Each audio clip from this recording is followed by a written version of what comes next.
시편 118편 14절에서 29절입니다. 여호와는 나의 능력과 찬송이시요 또 나의 구원이 되셨도다.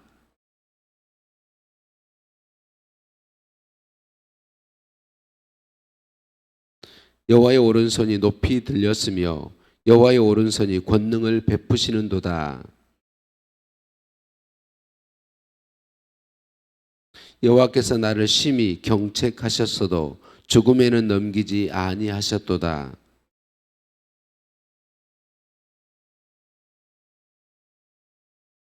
이는 여호와의 문이라 의인들이 그리로 들어가리로다.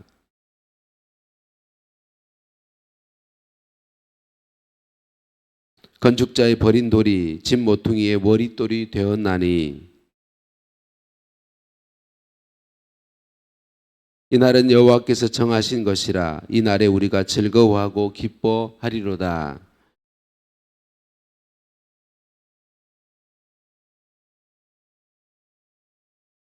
여호와의 이름으로 오는 자가 복이 있음이여 우리가 여호와의 집에서 너희를 축복하였도다.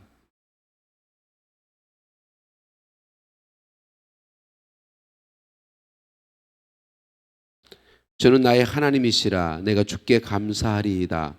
주는 나의 하나님이시라 내가 주를 높이리이다.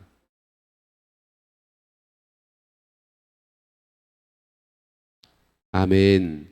인사 나누십니다. 사랑을 축복합니다. 사랑을 축복합니다. 할렐루야. 할렐루야. 우리를 사랑하시는 하나님께 찬양과 감사를 올려드립니다.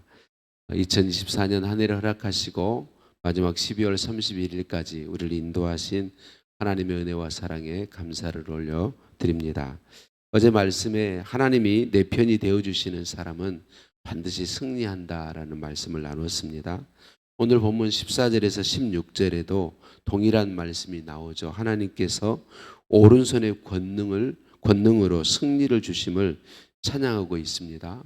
자신은 절대로 이길 수 없는 전쟁을 하나님께서 오른손의 권능으로 붙들어 이기게 하셨다라고 고백하며 하나님을 찬양하고 있습니다.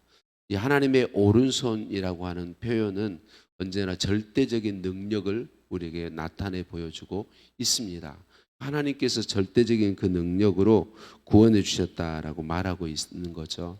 이제 하나님의 그 능력으로 이길 수 없는 전쟁에서 승리한 이 시편 기자는 새로운 사명을 깨달았습니다. 그 사명은 죽을 때까지 그 하나님을 찬양하겠다라고 하는 것이죠. 그래서 죽을 때까지 하나님을 찬양하고 구원의 은혜를 전파하는 자로 살아가겠다라고 고백하고 있습니다.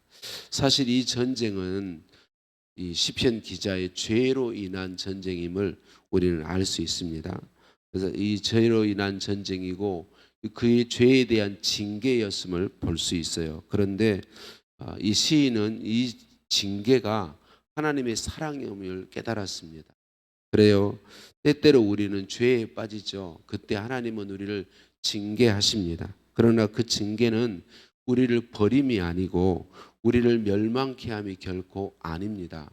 하나님은 징계하시는 것은 우리로 회개케 하여 돌이키게 하시고 용서하시고 회복시키시기 위함이다라고 말씀하고 있습니다. 바로 하나님의 사랑이라는 거죠. 그래서 시편 기자처럼 징계가 하나님의 사랑임을 아는 성도는 징계 중에도 하나님께 감사하며 찬양하며 하나님을 의지하는 복을 누리게 되어 있습니다. 오늘 우리에게 징계 중에도 하나님의 사랑을 보게 하시고 깨닫게 하신 하나님의 은혜와 사랑에 감사를 드립니다. 여러분 돌로 축대나 담을 쌓아본 적 있으시나요? 저는 어렸을 때 아버님이 담 쌓을 때 늘 옆에서 보조했던 기억이 있습니다. 다 이제 저 어렸을 때는 돌담이었거든요. 저희 시골이 돌로 축대나 담을 쌓을 때 돌들의 모양이 다 다릅니다. 그런데 이리 맞추고 저리 맞추고 하면 다 거의 대부분이 맞습니다.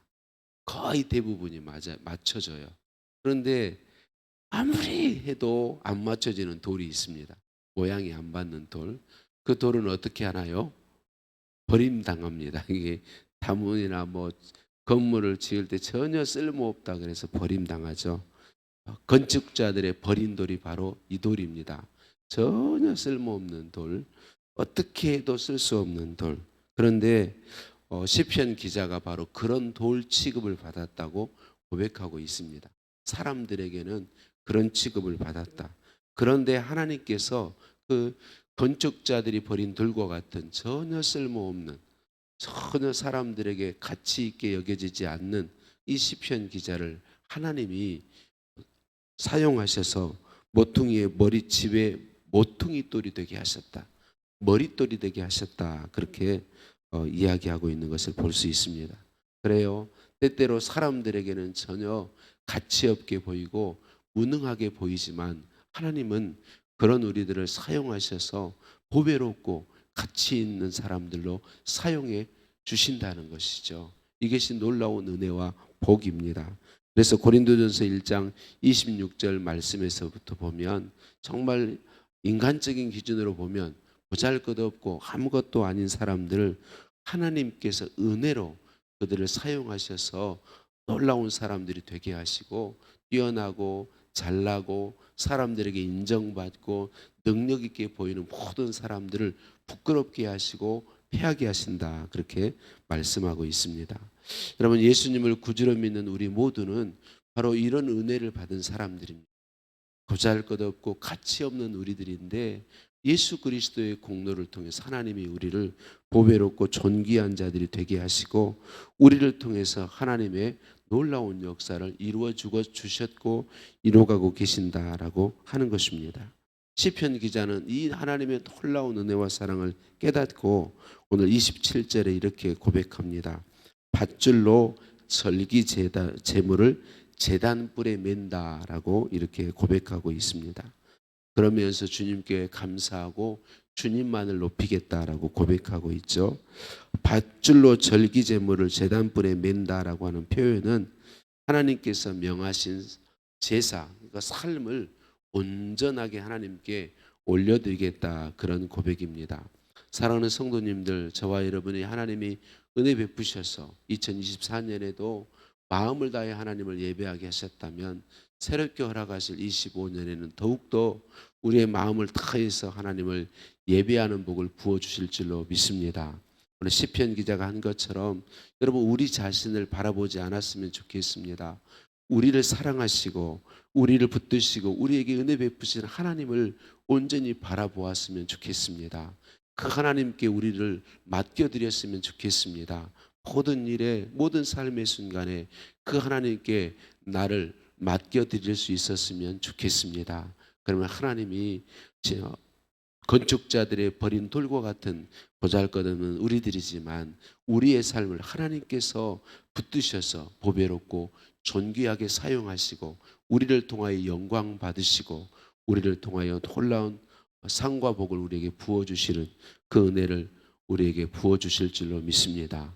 이미 그 은혜와 사랑을 우리에게 부으셨다는 사실을 믿고 그렇게 하나님을 의지해서 살아가는 삶이 우리의 삶이 되시기를, 또 그렇게 은혜 베푸신 우리 하나님께 찬양과 감사를 올려드립니다.